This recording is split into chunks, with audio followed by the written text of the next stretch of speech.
हमारे प्यारे भाइयों बहनों, आज कितने बड़े सौभाग्य की बात है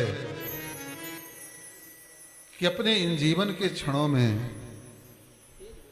हमें राम कथा श्रवण करके हमें जो है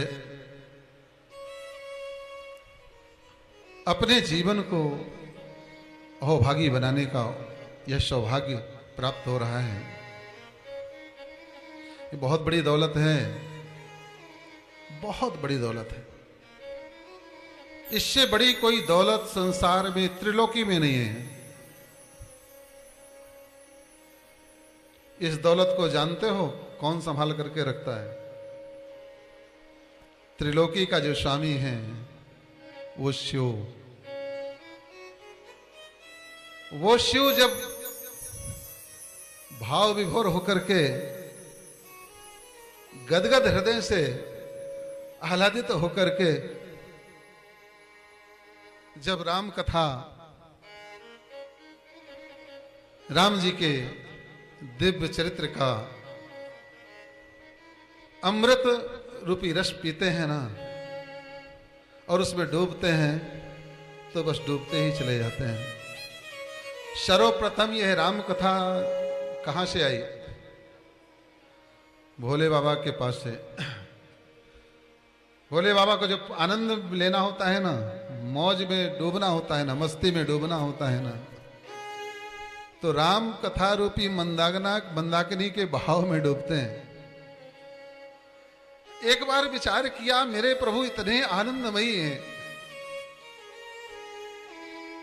इतने आनंद स्वरूप हैं, इतने आनंद के सिंधु हैं, तो भगवान भाव विभोर होकर के राम कथा का चित्रण करने लग गए। राम कथा लिखना, तो महाराज लिखते लिखते लिखते लिखते चारों तरफ जो है केवल राम कथा ग्रंथ के वो पत्र, वह पन्ने से पूरा जो है ढक गए। भगवान 100 करोड़ मंत्र लिख डाले, 100 करोड़ श्लोक जो है देव भाषा में। यह पता चला जब, और नाचने लग गए, क्योंकि इतनी बड़ी दौलत जिसको मिल गई हो। अरे भाई, आप लोगों को कोई लॉटरी लग जाए 1000, 10-50 हजार की, लाख 2 लाख की, तो आप पगला जाते हैं, नाचने लगते हैं। अरे वाह वाह, मैं बड़ा आदमी हो गया। तो जब भोले बाबा, ये दौलत आपको दौलत लगती होगी, ये तो आने जाने वाली है, ये दौलत नहीं है, शाश्वत दौलत ही दौलत है। तो जब वह शाश्वत दौलत जब भोले बाबा को मिली, तो भोले बाबा नृत्य करने लग गए। और यह नृत्य, जब ध्यान रखना, जब किसी को कुछ मिल जाता है ना, किसी के अंदर अतिशय खुशी हो, अतिशय प्रेम हो, वह छुपता नहीं। कितना भी व्यक्ति ढकने का प्रयास करे, मगर वो कहीं ना कहीं उसके चेहरे से परिलक्षित हो ही जाएगा, क्योंकि संभाला नहीं जा सकता। वो बता ही देगा, आपकी भाव, आपकी भंगिमा, आपका चेहरा, आपके चेहरे का वो स्वरूप बता देगा। कुछ ना कुछ पाया है इसने। जब देवताओं को, गंधर्वों को और मानवों को यह प्राप्त हुआ कि बाबा जी को बहुत बड़ा कोई तिजोड़ी हाथ लग गई है, तो महाराज जो है साथ जो है तीनों मिलकर के जाते हैं, देवता, गंधर्व और मनुष्य, याचना करने लगते हैं। बोले महाराज, हमने सुना कि आपको तो बहुत कोई माल मिल गया है, बहुत बड़ी तिजोरी हाथ लगी है। महाराज, आप तो वैसे औघड़दानी हैं, आप तो जो है निहंगम रहते हैं, आपको भला क्या चाहिए? हम याचना कर रहे हैं आपसे, हमें आप वह दौलत हमको भी बांटिए, हमको भी दीजिए। याचना करने पर महाराज 100 करोड़ में से 33 करोड़ तीनों में बांट दिया। बची 1 करोड़। जब 1 करोड़ बचे तो भी जो है देवताओं और मनुष्यों ने कहा, बोले बाबा आप क्यों जो है कंजूसी करते हैं, अब क्यों देते समय आपको जो है, आप तो औघड़दानी हैं, आप तो कोई आप जो है पार्वती को भी मांग ले तो आप वो भी दान कर देने वाले हैं, आप उन्हें कैलाश का दान कर दे, आप जो कुछ भी, फिर आप इसमें ऐसी कौन सी लालसा और लालच छिपी है कि आप 1 करोड़ रख रहे हैं। तो फिर भगवान ने 33 लाख उसमें से बांट दिया भाई। कितना बचा? 1 लाख। और जब 1 लाख बचा तो इनके अंदर और जो है सबके अंदर पुनः लोभ जागा, क्योंकि दौलत ही ऐसी है जितनी इकट्ठी हो जाए तो अच्छी बात। तो फिर याचना किया तो 33 हजार दे दिया। अब कितना बचा? 1000 बचा। फिर याचना की 33 100 दे दिया। फिर कितना बचा? 100 बचा। फिर याचना की तो 33 दे दिया, बचा कितना? 1 है। फिर याचना की तो 33 सब दे दिया, बचा केवल 2 अक्षर। वह अक्षर जब बचे तो उसको छिपा करके भोले बाबा रखने लग गए। अब बोले अब नहीं दूंगा, चाहे कुछ भी कर डालो अब आप लोग। बोले नहीं प्रभु, अब आपको क्या, साथ में घूमते रहते हैं, शमशान में रहते हैं, भस्म रमाते हैं, भूत प्रेतों के साथ में रहते हैं, कोई कोठी ना बंगला ना कोई है किसी प्रकार का, मगर ये क्या आखिर ये 2 शब्द क्या रख रहे हैं, 2 अक्षर क्या रख रहे हैं, क्यों रख रहे हैं? बोले वो नहीं दूंगा। अच्छा बोले बाबा नहीं देना, बता तो दो। बोले वो है राम। बोले भक्त वत्सल भगवान की जय हो। वो क्या है? वो है राम। और राम बीज है। बीज अगर रहा आएगा तो पुनः जो है फसल, पुनः वृक्ष और तैयार हो जाएंगे, मगर बीज अगर चला गया तो सर्वप्रथम ये राम कथा कहां से उत्पन्न हुई भाई? भगवान शिव ने लिखा इस राम कथा को। इसके बाद फिर अनेकों ऋषियों ने लिखा, वाल्मीकि जी ने देव भाषा में देवलिपि में लिखा, फिर और अन्य लोगों ने भी जो है राम कथा लिखा, मगर सर्वश्रेष्ठ और सर्वग्राह्य बाबा तुलसीदास जी ने यह राम कथा लिखा। और यह इतनी सहज और सरल भाषा में लिखा कि यह राम कथा जन जन तक प्रवाहित हो गई। क्योंकि अगर वाल्मीकि रामायण नहीं होती तो मैं नहीं समझता कि शायद आज राम कथा को इतने लोग समझ पाते, रामचरित्र को समझ पाते, क्योंकि ये देव भाषा को जानने वाले, समझने वाले, पढ़ने वाले गिनती के लोग हैं, मगर एक सहज भाषा, गांव की भाषा है, जन जन तक यह राम कथा को तुलसी बाबा ने पहुंचाया। हम बाबा जी को शत शत प्रणाम करते हैं, जिन्होंने अपनी तपस्या के माध्यम से और ऐसा सुंदर फल हमें दिया, जिस फल को खाने से सीधा हम अमृत को प्राप्त करते हैं। बहुत सुंदर राम कथा का वर्णन बाबा जी ने रामचरितमानस के रूप में किया। ये रामचरितमानस ही क्यों नाम रखा? बाबा जी ने रामायण नहीं लिखा, क्या लिखा? रामचरितमानस। ये रामचरित को हमें अपनी मानस में धारण करना है। यह रामचरितमानस,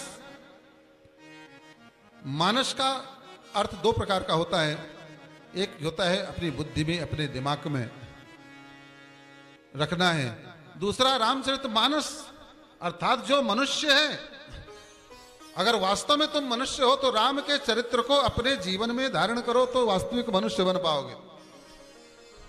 केवल ये 2 पैर, 2 हाथ, 2 आंख, 2 कान, नाक, ये शरीर लेकर के आप घूम रहे हैं, मगर अभी पशुवत हैं, जानवर की तरह, पशु की तरह, पशु और हम में फर्क ही क्या है भाई?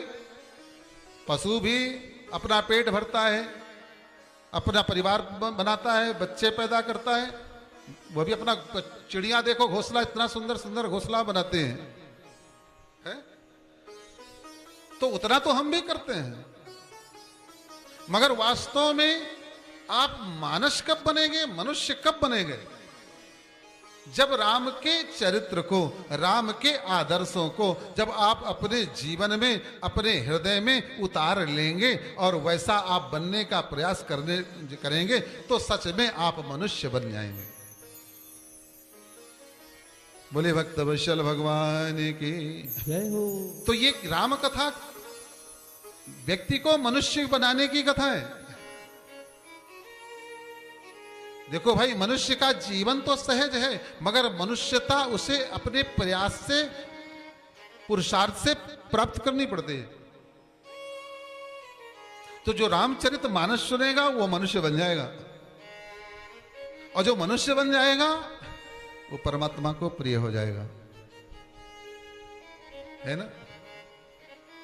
बाबा जी ने इस रामचरित मानस में 7 सोपान लिखे हैं, 7 सोपान।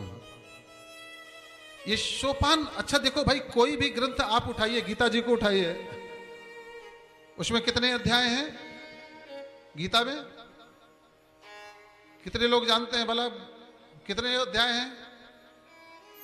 बेसिक जानकारी है। जब आप खुद नहीं जानेंगे तो अपने बच्चे को क्या बताएं, बच्चों को क्या बताएंगे? कितने अध्याय हैं गीता में? 18। श्लोक कितने हैं? श्लोक कितने हैं? नहीं पता। 700 श्लोक हैं, है?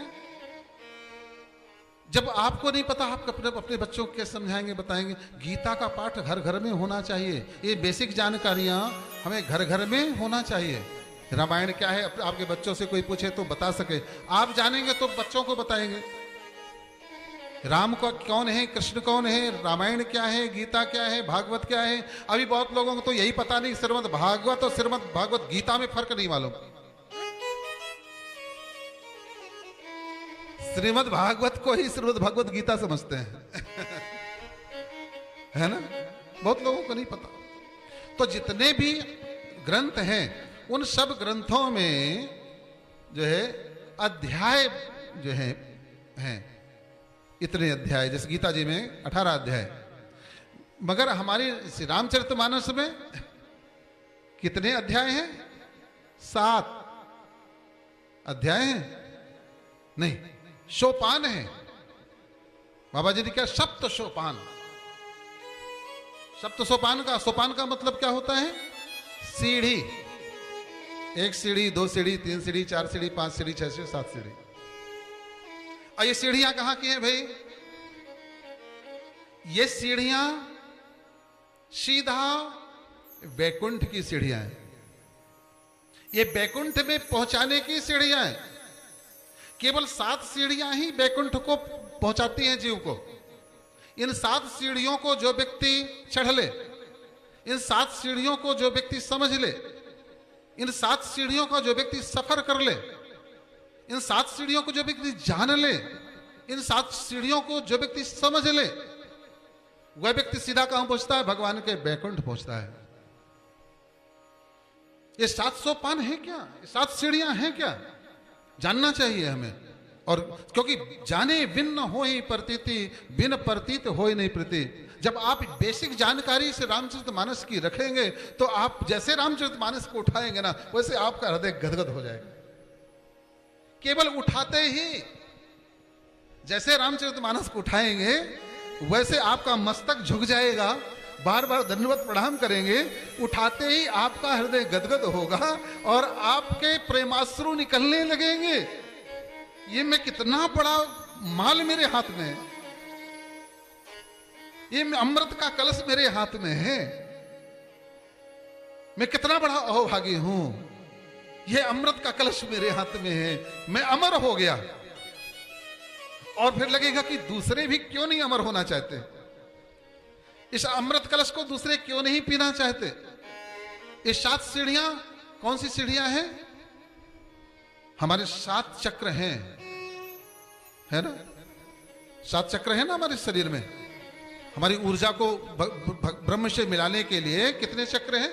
7। सबसे पहले क्या है आपका? मूलाधार। मूलाधार जो है आपके सबसे नीचे लेटरिंग और पेशाब की जगह, उसके बीच में वो ग्रंथि, वो चक्र रहता है शक्ति के रूप में। मूल आधार, मूल आधार, वही आपके जीवन का आधार है, वही आपके ऊर्जा का आधार है, वही आपके जो है व्यक्तित्व का आधार है, वही आपके स्वास्थ्य का आधार है। मूल आधार प्रथम सोपान है वो। इसके बाद स्वाधिष्ठान, 4 अंगुल ऊपर उठेंगे तो स्वाधिष्ठान चक्र आता है। उसके और ऊपर आएंगे तो नाभि चक्र जो है मणिपुर चक्र। इसके बाद आएंगे अनाहत चक्र, इसके बाद आएंगे विशुद्धि चक्र, इसके बाद आएंगे आज्ञा चक्र, इसके बाद सहस्रार चक्र। ये 7 सीढ़ियां हैं, इनको अगर हम भेद लें तो सीधा ब्रह्म को प्राप्त हो जाते हैं। ये हुआ आध्यात्मिक। इसके बाद में सप्त सोपान का मतलब क्या है? 7 सीढ़ियां कौन सी हैं? पहली सीढ़ी देखिए आपको क्या बनाती है। अब देखिए सप्त सोपान के साथ साथ में बाबा जी ने क्या कहा है? ये सप्त सोपान